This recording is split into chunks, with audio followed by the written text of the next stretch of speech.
So clearly the air is full of lights, laughter and that lovely scent of marigolds everywhere. We're going to be talking about flower petals a little this morning. And here's a thought. What if those flowers didn't just end up in the bin once the puja was done with? This year, let's talk about flowers and how they should be given a second life. Recycle them into compost, natural colors or even incense. Small steps, big change, and that's what makes a truly green Diwali, isn't it? In fact, did you know that flower waste doesn't have to go to waste entirely? You may have heard of this for sure, but here's more if you want to do more, just like our guest joining us this morning. We'll talk about little tips. Let's start with a few quick tips. Shredded flowers can be added to composting facilities, helping enrich soil and reduce landfill pressure. They also can be transformed into nutrient-rich vermicompost using earthworms to create powerful organic fertilizers. And that's not all. Flower waste can even be processed to produce biomass fuels, offering a sustainable energy source. So recycling flowers isn't just beautiful, it's smart, it's sustainable and well, essential as well. Before you trash those wilted petals, here's how you can by putting in small effort in your own home backyards.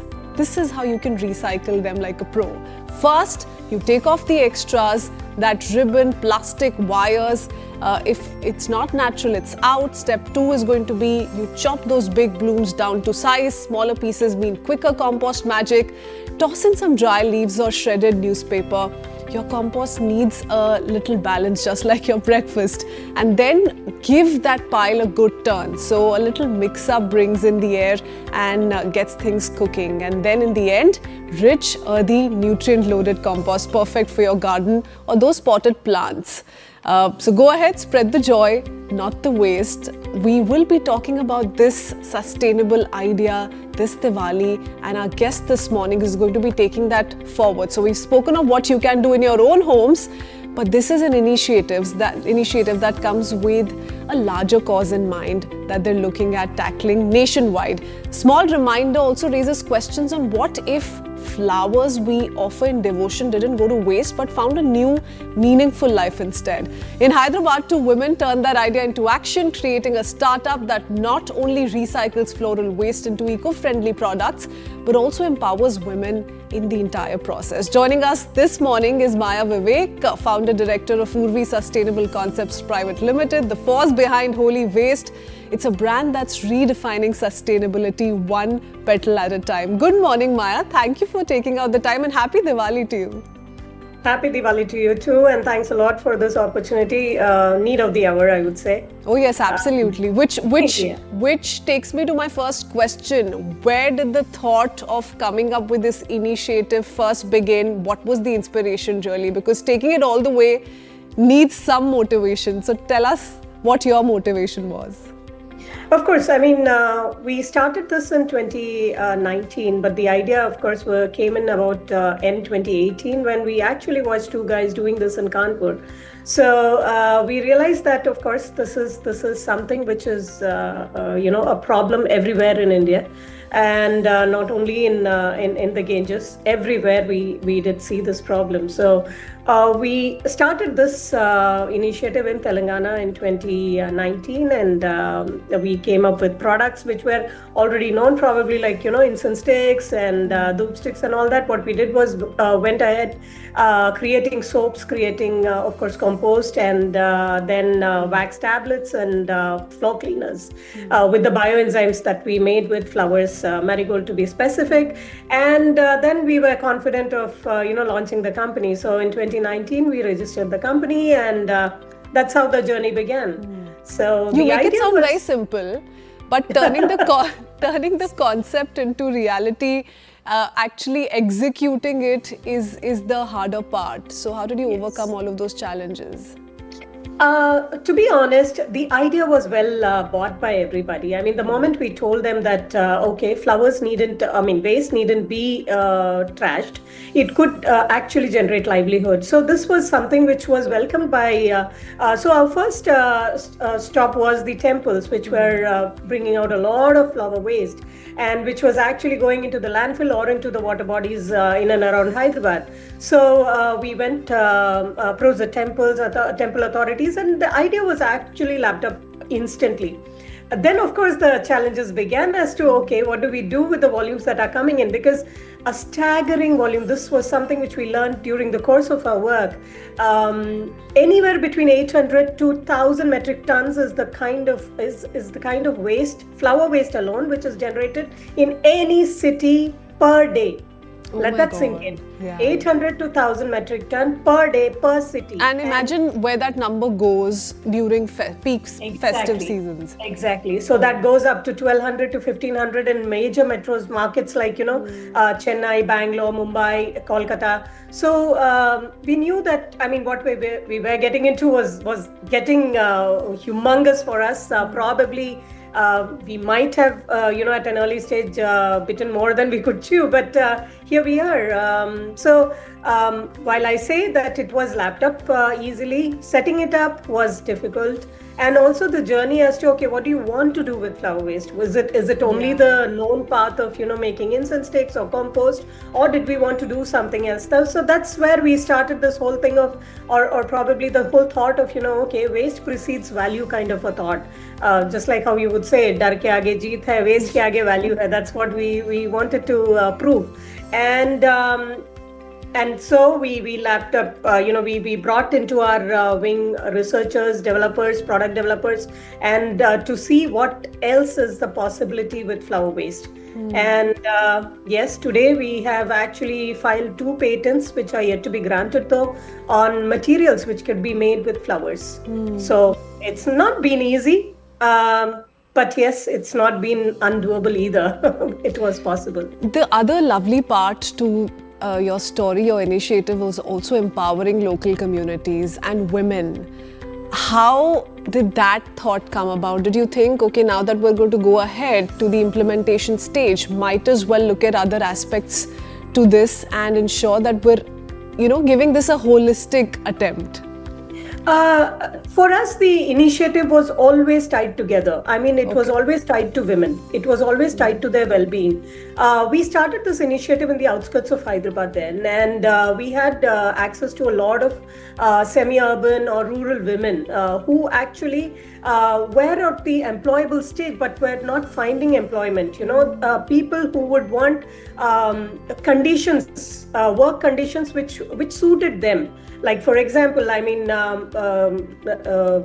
early mothers, people who had, or ladies above 50, or, newlywed ladies, or college dropouts for that matter. These were our target segment that we wanted to give employment, that we wanted to give a steady income to. And we were successful in doing that. What we created was an environment, an atmosphere, work atmosphere, where they could come in at the time that was suitable to them, take a small break, go back, attend to their families, come back, and then again start work. So this was something that we kind of created for them. So it was always tied together to the idea and if I were to just try and pick a number from you to really look at the story, the growth there, from 2018-19, when this first began and you perhaps reached out to the first set of women, to now, how much of an increase are we looking at in terms of purely the number of women who are working with you? Okay, so we started with 2 women actually in 2019. That went up to 12 of them during COVID, and soon after that we had lots of them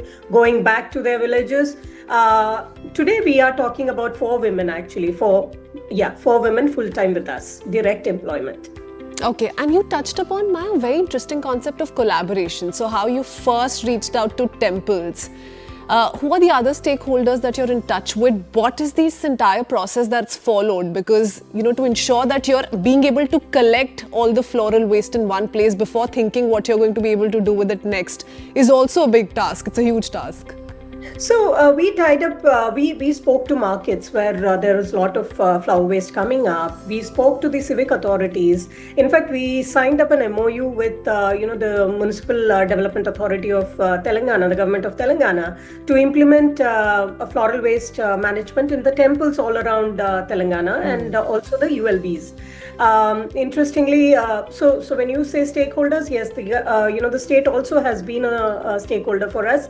We actually transformed we are in the process of recycling 11 tons of Batukama flowers that came in from the Guinness record that the Department of Tourism held recently in Hyderabad. So the stakeholders have been communities, they have been RWAs, there have been temples, markets, events, wedding planners. So when we started, we had to go and get flowers from the events to a stage where we have at least 8 of them around Hyderabad city who know that soon after an event they can actually come and dump their flower waste into our facility. So glad that we have been able to create this kind of a ecosystem. Slowly and steadily, yes. Okay, now right at the beginning of the program, did run our viewers through a couple of steps that they can follow in their own houses to ensure that they're not just merely dumping their petal waste.